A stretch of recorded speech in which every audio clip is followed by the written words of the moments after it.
Super star music Arwal. 23 के होली सुने के गोरी करिहे न भंगावा गे। 23 के होली सुने के गोरी करिहे न भंगावा गे। डाला वाले अछरवा सहनी जी से चोली में रंगावा गे। डाला वाले अमर पलिया सहनी जी से चोली में रंगावा गे। लाले लाल करबौ पूरा बचतौ न अंगवा गे।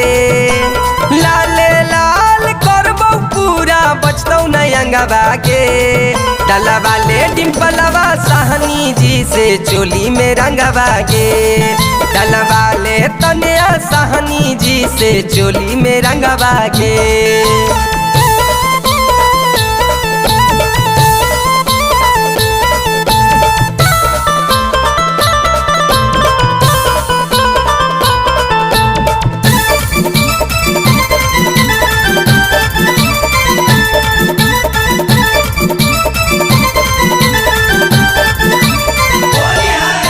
ललका पियर का डलबौ खलका करिहे न माना गे।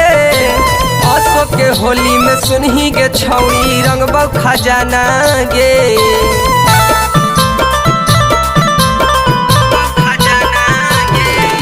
ललका पियर का डलबौ खलका करिहे न माना गे। असो के होली में सुनही गे छौड़ी रंगबौ खजाना गे। भागा ही दूर कर सुन के गोर की आजो न लगावा गे। भागा ही दूर कर सुन के गोर की आजो न लगावा गे। डाला वाले के कजली सहनी जी से चोली में रंगवा गे। डाला वाले के छौड़ी सहनी जी से चोली में रंगवा गे।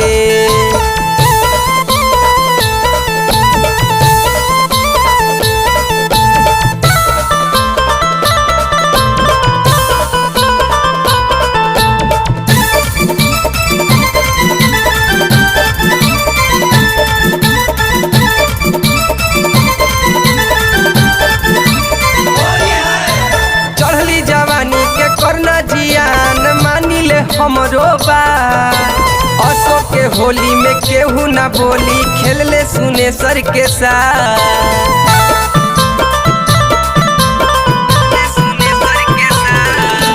चढ़ली जवानी के करना जियान मानिले हमरो बात।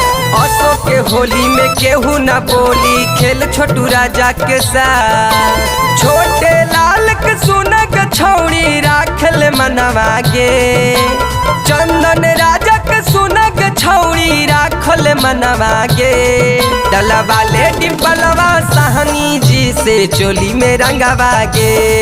डाला वाले अछरवा सहनी जी से चोली में रंगवा गे। डाला वाले कजलिया सहनी जी से चोली में रंगवा गे। डाला वाले के छौड़ी सहनी जी से चोली में रंगवा गे।